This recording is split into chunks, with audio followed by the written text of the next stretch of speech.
బలీక బకరా. అయితే ఇట్లా బలీక బకరా అయ్యడానికి ఎప్పుడైనా ప్రతి ఒక్కరికి ఒకరు కావాలి. అంటే ఇప్పుడు మనం ఒక 10 మంది ఫ్రెండ్స్ కూకున్నా కూడా దానిలో ఒకరిని బలీక బకరా వేసి ఆడుకుంటా ఉంటారు. అది మీ అందరికీ తెలిసిందే, మీరు కూడా చేస్తూనే ఉంటారు ఇట్లా. అట్నే మన టీమిండియాలో కూడా ఒక బలీక బకరా కావాలి. అది ఎవరు? మన సంజు శాంసన్. సంజు శాంసన్ కెరియర్ తోటి బీసీసీఐ అయినా, సెలెక్టర్లు అయినా, కెప్టెన్లు అయినా ఇట్నే ఆడుకుంటారు ఇష్టం వచ్చినట్టు. పాపం అసలు ఇన్ని రోజులు మనోనికి సరిగ్గా టీమిండియాలో ప్లేసే లేదు.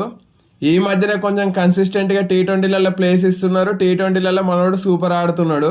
అట్నే ఓడిఐలలో ఛాన్స్ ఇచ్చినప్పుడు దల్ల కూడా మంచిగా ఆడిండు. అయినా కూడా మనోని ఛాంపియన్స్ ట్రోఫీలోకి వెళ్ళి డ్రాప్ చేసిర్రు. అయితే ఇట్లా ఎందుకు డ్రాప్ చేసిర్రు అనడానికి ఒక రీజన్ కావాలి కదా. డొమెస్టిక్ టోర్ని ఆడలేదని, అంటే విజయ్ హజారే ట్రోఫీలో సంజు శాంసన్ ఆడలేదని ఛాంపియన్స్ ట్రోఫీకి తీసుకోలేదని చెప్పారు. కాకపోతే ఇక్కడ అడగాల్సిన ప్రశ్న ఏంటంటే, సంజు శాంసన్ కూడా మనిషే కదా, సంజు శాంసన్ కూడా రెస్ట్ కావాలి కదా.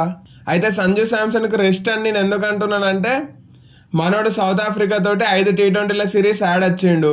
అట్లా ఆడి ఇక్కడికి వచ్చిన వెంటనే మళ్ళీ ముస్తకాలి ట్రోఫీలు ఆడిండు. అంటే అది T20 ఫార్మాట్, మన డొమెస్టిక్ టోర్ని. అందులో ఆడిండు. అందులో ఆడిన తర్వాత కూడా మనోడు జస్ట్ ఒక ప్రాక్టీస్ క్యాంప్కి రాలేదు అంతే. అట్లా ఒక ప్రాక్టీస్ క్యాంప్కి రాలేదని కేరళ వాళ్ళు మనోడిని టీంలోకి వెళ్ళి తీసేసిర్రు. మనోడు అసలు కేరళ టీం కెప్టెన్ తీసి పక్కన పెట్టిర్రు.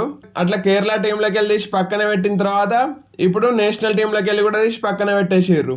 అయితే లేటెస్ట్ ఇట్లా విజయ్ హజారే ఆడినందుకే మనోడిని ఛాంపియన్స్ ట్రోఫీకి సెలెక్ట్ చేయలేదు అన్న ముచ్చట తెలిసిన తర్వాత కేరళ క్రికెట్ అసోసియేషన్ ప్రెసిడెంట్ చేసిన కొన్ని కామెంట్స్ ఇప్పుడు వైరల్ అవుతున్నాయి.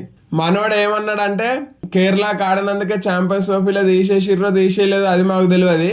కాకపోతే ఇక్కడ సంజు శాంసన్ చేసిన కథల వల్లనే మేము జట్టు నుండి తీసేసినాం అన్నారు. అయితే సంజు శాంసన్ ఏం చేసిండంటే, విజయ్ హజారే ట్రోఫీ కోసం ఒకటే ఒక ప్రాక్టీస్ క్యాంపు ఏర్పాటు చేస్తే అందులో నేను పాల్గొనలేను అని ఒక చిన్న టెక్స్ట్ మెసేజ్ నాకు పంపించిండు. ఆ తర్వాత మళ్ళీ టీముని సెలెక్ట్ చేసే టైంకి నేను విజయ్ హజారే ఆడతా అని మళ్ళీ నాకు ఇంకో మెసేజ్ చేసిండు. అయితే ఇట్లా ఒక చిన్న టెక్స్ట్ మెసేజ్ చేయడం వల్ల టీంలో ప్లేస్ వస్తుంది అనుకుంటే కష్టమే. ప్రాక్టీస్ సెషన్లలో పాల్గొన్న ఆటగాళ్ళకు మాత్రమే మేము టీంలో ప్లేస్ ఇస్తాం అని డైరెక్ట్ చెప్పేసిండు. అయితే మీ జట్టు కెప్టెన్ అక్కడ ఇండియన్ టీంకి 5 మ్యాచ్లు కంటిన్యూగా ఆడొచ్చిండు. అట్నే ఇక్కడికి వచ్చిన తర్వాత కూడా సయ్యద్ ముస్తకాలి ఆడిండు. ఆ తర్వాత నేను ఒక ప్రాక్టీస్ క్యాంపుకు రాను కానీ టీంకి అందుబాటులో ఉంటా అంటే సెలెక్ట్ చేయరా? ఇది ఎంత మాత్రం న్యాయం? అట్నే ఒక చిన్న పాయింట్ ని పట్టుకొని ఛాంపియన్స్ ట్రోఫీ నుండి తప్పించేసిర్రు. దీన్ని చూస్తుంటే బలీక బక్రా అయినట్లు మీకు అనిపించట్లా సంజు శాంసన్? అయితే సంజు శాంసన్ కెరియర్ ఫస్ట్ నుండి ఇట్లే సాగుతుంది, మన అందరికి తెలిసిందే. కాకపోతే గంభీర్ వచ్చిన తర్వాతనే మనోడికి కొంచెం ఎక్కువ ఛాన్సులు వస్తున్నాయి. మనోడు కూడా ప్రూవ్ చేసుకుంటాడు. అయితే ఇట్లా ఇంకెన్ని రోజులు చేస్తారు? శాంసన్ ఐసీసీ టోర్నీలలో పక్కన పెట్టుకుంటే ఇంకెన్ని రోజులు సెలెక్ట్ చేయకుండా ఉంటారో చూడాలి. అయితే ఇలాంటి క్రికెట్కి సంబంధించిన విషయాలు మీతోటి మాట్లాడనీకే నేను ఐపీఎల్ నుండి లైవ్లు స్టార్ట్ చేద్దాం అనుకుంటున్నా. దీనిపైన మీరు ఏమనుకుంటున్నారో కామెంట్ చేయండి.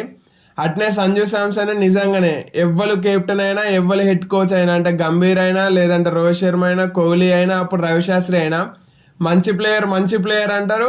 కాకపోతే టైంకు టీంలోకి వెళ్ళి తీసి పక్కన పెడతారు.